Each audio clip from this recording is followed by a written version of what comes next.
You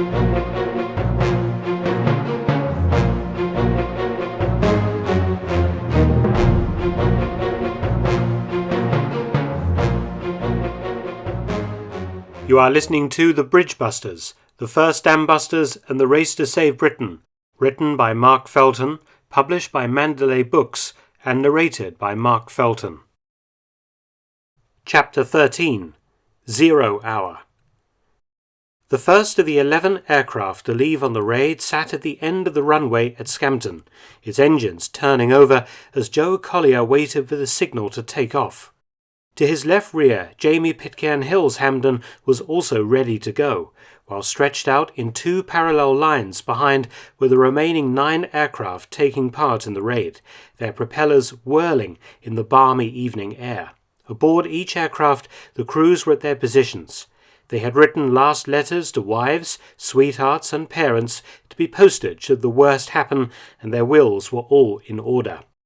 The pilots watched the plane in front and monitored their engine temperature and oil pressure gauges as they waited. The navigators saw to their maps, and the gunners, bundled up in sheepskin flying jackets over bulky flight suits, sweated at their guns. They would soon be glad for the heavy clothing once at altitude. Other passengers were also taken aboard, each aircraft carrying a couple of carrier pigeons who could be used to bring messages back to base if the wireless packed up or in an emergency. They cooed inside their wood and wire crates next to the communications equipment. The Hampdens had all been test flown earlier in the day and any kinks ironed out. In the bellies of each aircraft sat either a long, sleek M-bomb or a mixed load of 500 or 250-pound and 40-pound W-bombs, depending on their targets. It would take a few minutes to get all 11 aircraft aloft, but as they were not required to fly in formation to their targets, this was not a problem. Once up, instead of circling the field to allow later aircraft to join them, the Hampdens would climb and head out across the North Sea alone for their date with destiny, each navigator plotting a unique course to the east. Timing remained crucial to the success of the operation, particularly the attack on aqueduct M25, and the navigators were under intense pressure. The pilots would have to fly at set speeds and altitudes, taking into consideration wind, in order to bring them up on the aqueduct precisely at the agreed time. The window for bombing was small, and the pilots and navigators aboard the 5 attacking aircraft never forgot for a moment the significance of this raid and its importance to not only 5 Group and the Air Ministry, but to Britain herself. Nobody wanted to be the crew that failed to make the rendezvous or failed to find the target on time. Pitcairn-Hill had added an additional 10-minute safety window, a margin for error in case any of the aircraft in the attack force went off course or had any trouble getting into the target area. Joe Collier and Jamie Pitcairn-Hill, the 2 leaders of the flights setting out to launch the attacks, grasped the brake levers inside their cockpits firmly and stared at the control officer, who waited to signal them with his oldest lamp. Suddenly, the green light started to flash each aircraft's code letter.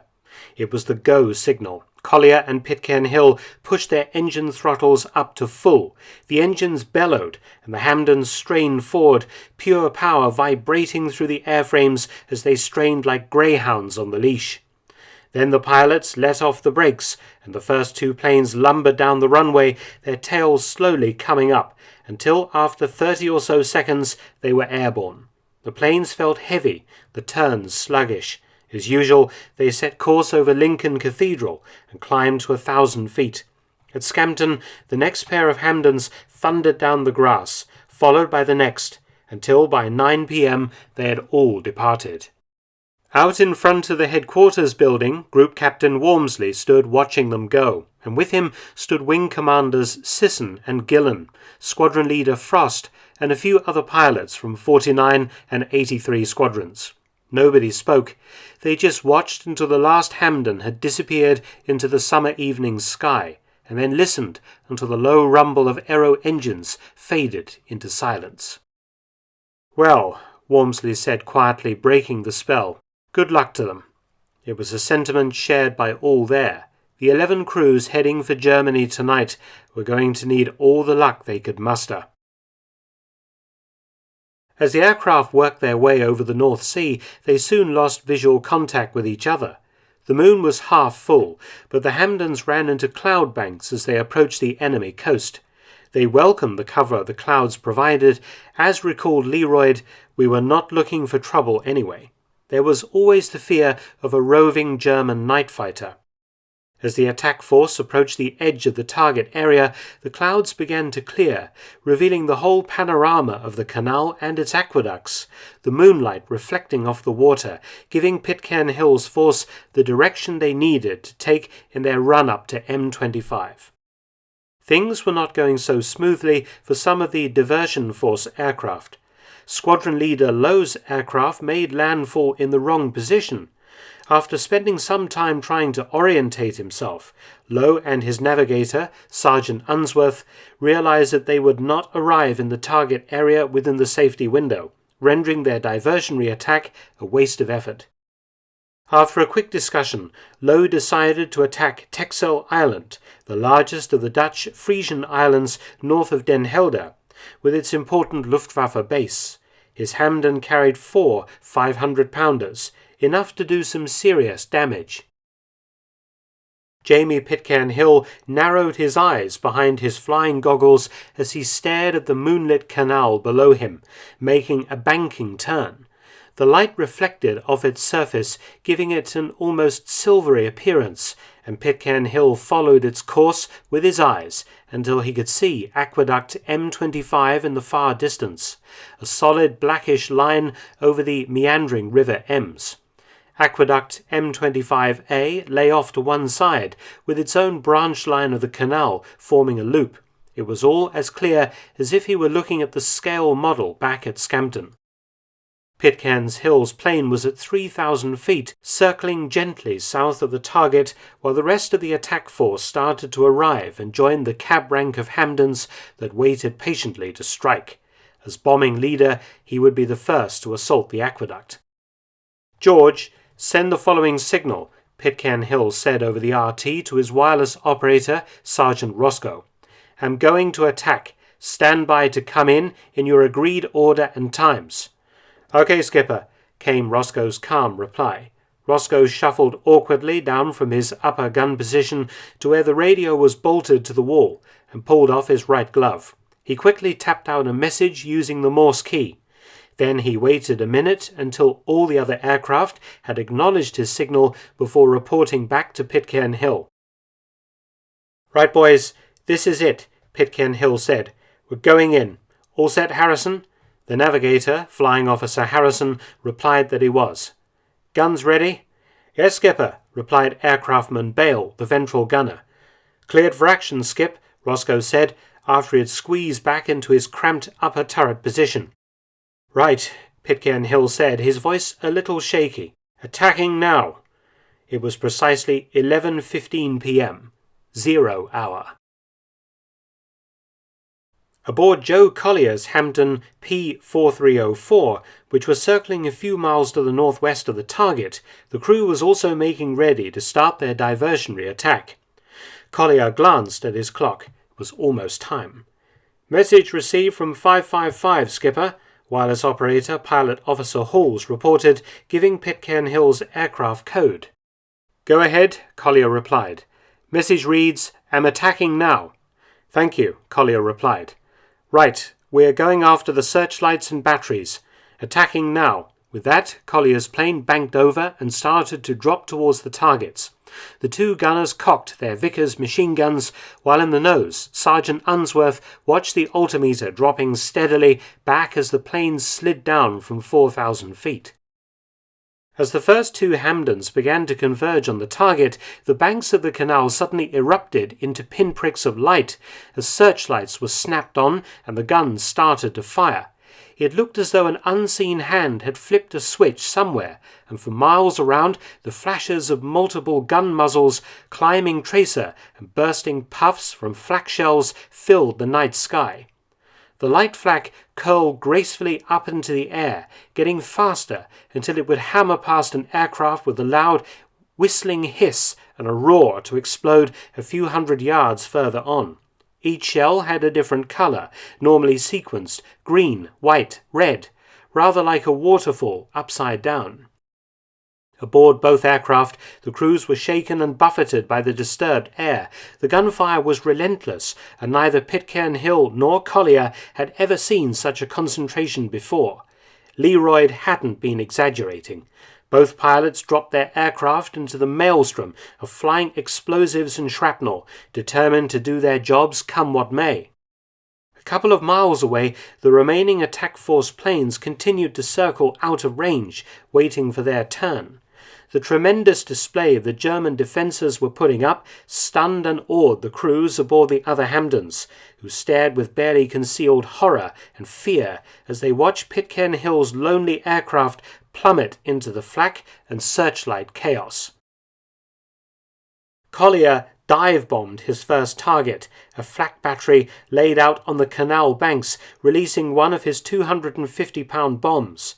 He repeated the process several times, climbing back up to 3,000 or 4,000 feet before dropping back into the heavy flak barrage to deposit another 250-pounder or one of his 12 40-pounders. But the enemy fire and searchlights made it impossible for his crew to accurately determine if they were actually hitting anything. While Collier continued with his dicey solo diversion, Pitcairn-Hill began his approach to M25.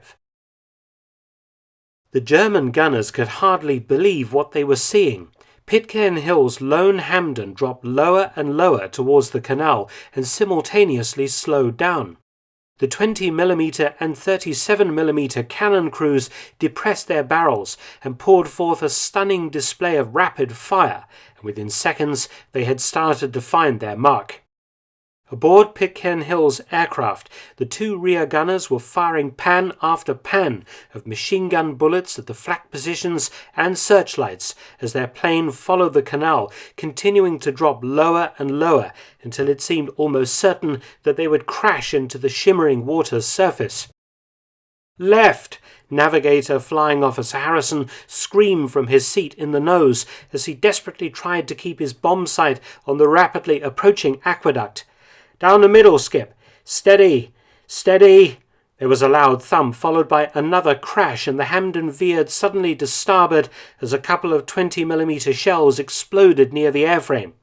"Left, Skipper! Left!" Harrison yelled, and above and behind him in the narrow cockpit, Pitcairn-Hill cursed and swore with anger and fear as his aircraft was struck again and again by shells and shrapnel.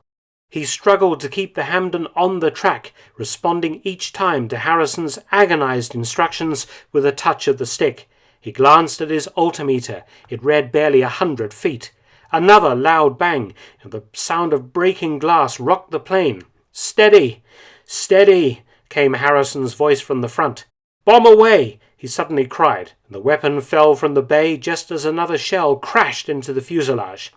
Pitcairn-Hill didn't hesitate. He slammed the throttles forward on both of his engines, and keeping low, he hammered across the countryside, trying to put as much distance as he could between his damaged plane and those dreadful flak guns. "Did you see it land?" Pitcairn-Hill shouted into the RT over the screaming of wind through his shattered cockpit canopy. "No, Skip, too much flak and searchlights," Aircraftman Bell, the ventral gunner, shouted back. "I think it was spot on," Harrison reported, but it was too difficult to tell, and they wouldn't be hanging around to find out. "Is everybody okay?" Pitcairn-Hill demanded, as he started to climb up and set course for England. "George is wounded," Bale reported. "I'm all right, Skip, it's just a flesh wound," Sergeant Roscoe, the wireless operator, shouted back. He'd taken some shrapnel hits to the head, and blood was running down one side of his face from ugly gashes in his leather flying helmet. "Sort him out, will you, Bale?" Pitcairn-Hill ordered. Bale pulled himself out of the ventral gunner's position and quickly patched Roscoe up as the wireless operator sent a Morse message to Scampton reporting attacking the target. "What state's the kite in, Skip?" Harrison asked. "She's taken quite a beating," Pitcairn-Hill responded, "but the engines look to be okay. Oil pressure is fine, hydraulics are all good." They had been very lucky. Flak hits had torn some ugly holes in the fuselage and wings, but the engines miraculously had not been damaged. Some of the control surfaces were damaged, and Pitcairn-Hill's controls were rather heavy and sluggish, but the Hampden resolutely remained airborne. Probably the German gunners had been unused to engaging such a low and slow target, and before they had recovered fully from their shock at the British plane's seemingly suicidal bombing run, Pitcairn-Hill had been through and away on the other side of M25. Wind shrieked and howled through dozens of ugly, jagged holes blown in the aircraft's fuselage or through shattered panes of perspex and glass. Watching this show with bated breath was Ellis Ross and the crew of 4410, circling at about 3,000 feet and out of the immediate danger zone. The 26-year-old Australian gripped his control column tightly and swallowed hard. He had watched with barely disguised horror as Pitcairn-Hill's plane had disappeared into what appeared to be a canyon of death, as both sides of the canal had erupted into the largest concentration of flak that he had ever seen. By some form of a miracle, Pitcairn-Hill's Hampden had staggered out to the other end of the canyon beyond the aqueduct and climbed slowly away until out of sight. Now Ross knew it was his turn. "Message from bombing leader, Skip," came wireless operator Sergeant Kenneth Sayer's voice over the RT. "Proceed." Pitcairn-Hill had ordered the next aircraft to make its attack precisely 2 minutes after him, and Ross was number 2. "Roger, Ken. Get back to your gun. We're going in now," Ross replied. As Sayer pushed himself back into his upper turret position in the aircraft's nose, the 20-year-old navigator, Sergeant Joseph Dewhurst, began giving his pilot directions. Ross nosed the Hampden down and started to bleed off altitude and speed. In the rear, Sayer and the ventral gunner, 19-year-old Sergeant Ronald Buckley, cocked their machine guns ready to pour out defensive fire. Suddenly, Ross's aircraft was pinned by the powerful beams of the German searchlights, and the flak rose to greet them. Ross could see the canal a few hundred feet below him now, but the flak was growing more intense by the second, the Germans now fully prepared for the next foolhardy intruder. The aircraft rocked and bucked as shrapnel hammered against its flimsy sides or tore holes in the wings and fuselage boom. Ross, his teeth gritted and his eyes huge behind his flying goggles, dropped lower and lower, his focus now only on the canal rushing up to meet him and the aqueduct he knew to be a mile or so ahead. Suddenly there was a massive flash, and the Hampden staggered in the air as if it had been struck by the swipe of a giant's hand. Then there were flames. You have been listening to The Bridge Busters, the first dam busters in the race to save Britain, written by Mark Felton, published by Mandalay Books, and narrated by Mark Felton. For videos on a wide variety of World War II and other military history topics, visit my YouTube channel, Mark Felton Productions. You can help support both of my channels at PayPal and Patreon, details in the description box below.